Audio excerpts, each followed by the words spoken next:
سڵاوتان لێبێت و ئەم کاتتان باش بینەرانی خۆشەویستی تەلەڤیزیۆنی کۆمەڵە بە یارمەتی هاوڕێیانی هاوکارم لەگەڵتانم بۆ پێشکەشکردنی گەشتی هەواڵەکانی ڕۆژی پێنجشەممە. سەرەتا سەردێڕی چەند هەواڵ.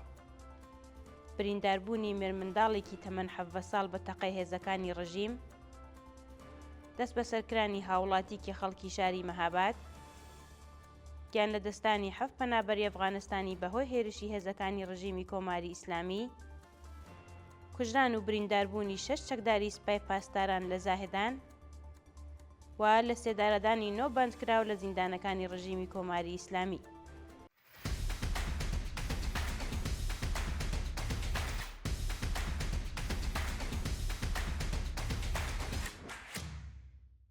برینداربوونی مێرمنداڵێکی تەمەن 17 ساڵ بە تەقەی هێزەکانی ڕژیم. ڕۆژی ڕابردوو مێرمنداڵێکی تەمەن 17 ساڵ بە ناسناوی ژیوار ڕەحمانی خەڵکی گوندی نەیسنانەی سەر بە شارستانی پاوە بە تەقەی هێزەکانی ڕژیمی کۆماری ئیسلامی بریندار و ڕەوانەی نەخۆشخانە کرا. بەپێی راپۆرتەکان ئۆتۆمبیلی ئەو هاوڵاتیە بە گومانی ئەوە کە پاسەوانی قاچاقچیەکانە بەبێ ئاگاداری دراوەتە بەر دەستڕێژی گولە و 6 گول لێبەر جەستەی ئەو مێرمنداڵە کەوتووە. بە وتەی سەرجاوە ئاگادارەکان ناوبراو بۆ نەخۆشخانەی تاڵەقانی شاری کرماشان ڕاگوێزراوە و دۆخی تەندروستی لە خراپیدایە. دەست بە سەرکرانی هاوڵاتیکی خەڵکی شاری مەهاباد.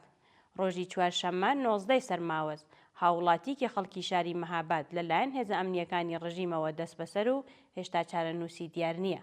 بەپێی راپۆرتەکان ئەو هاوڵاتیە بە ناسناوی کارزان بەهمەنی خەڵکی گوندی خوڕخوڕە سەر بە شاری مەهاباد بە هێرشی هێزەکانی ئێدارەی ئیتلاعاتی ڕژیم بۆ سەرماڵەکەی دەست بەسەر و ڕەوانەی گرتوخانەکانیەوە ناوەندە کراوە. شایانی باسە سەرەڕای بەدواداچوونی بنەماڵەکەی لەسەر دۆخی تەندروستی و شوێنی ڕاگررتنی تا کاتی داڕشتنی ئەم هەواڵە سەبارەت بە ئەو دەست بەسەرکراوە زانیاریەک لە بەردەستانیە. شایانی باسە لە ماوەی 5 ڕۆژی ڕابردوودا بەپێی دوایین زانیاریەکان 9 هاوڵاتی خەڵکی شاری پیرانشار لەلایەن هێزەکانی ڕژیمەوە دەست بەسەر و هێشتا سەبارەت بە هۆکاری دەست بەسەرکرانیان ڕاگەیەندراوێک لەلایەن دەستگای قەزای ڕژیمەوە بڵاو نەکراوەتەوە. ئازادی کاتی شارومەندێکی خەڵکی شاری مەهاباد بە دانانی بارمتە. ڕۆژی چوارشەممە 19 سەرماوەزی 1404 هەتاوی سیروان شاوڵە هاوڵاتی خەڵکی شاری مەهاباد بە دانانی بارمتە بە شێوازێکی کاتی لە زیندانی ناوەندی شاری ورمێ ئازاد کرا.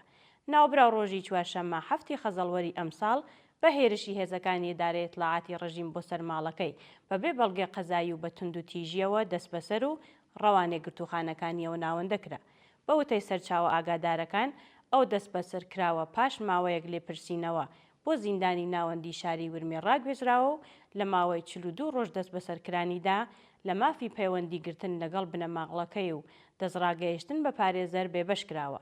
جێگای ئاماژەیە جەلال سەدەفی هاوسەری ئەو هاوڵاتیە ڕێکەوتی 25 سەرماوەزی ساڵی ڕابردوو لەلایەن هێزەکانی ڕژیمەوە دەست بەسەر و هێشتا چارەنووسی دیار نییە.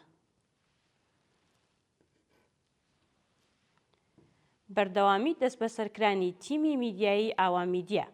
بەپێی راپۆرتەکان تیمی میدیایی ئاژانسی هەواڵی ئاوا میدیا بۆ ماوەی زیاتر لە 1 هەفتەیە لەلایەن هێزە ئەمنیەکانی ڕژیمی کۆماری ئیسلامیەوە دەست بەسەر و هێشتا چارەنووسیان دیار نییە.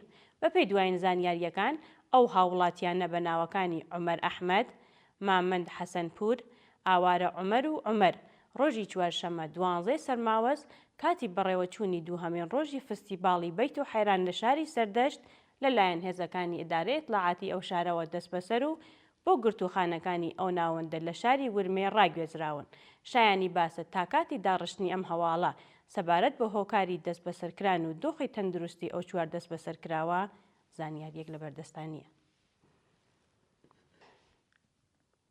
گیان لە دەستانی 7 پەنابەری ئەفغانستانی بەهۆی هێرشی هێزەکانی ڕژیمی کۆماری ئیسلامی. ڕۆژی چوارشەممە 19 سەرماوەزی 1404 هەتاوی ئۆتۆمبیلێکی هەڵگری پەنابەرانی ئەفغانستانی لەلایەن هێزەکانی ڕژیمی کۆماری ئیسلامیەوە هێرشکرایە سەری و لانی کەم 7 شارومەند گیانیان لەدەستا.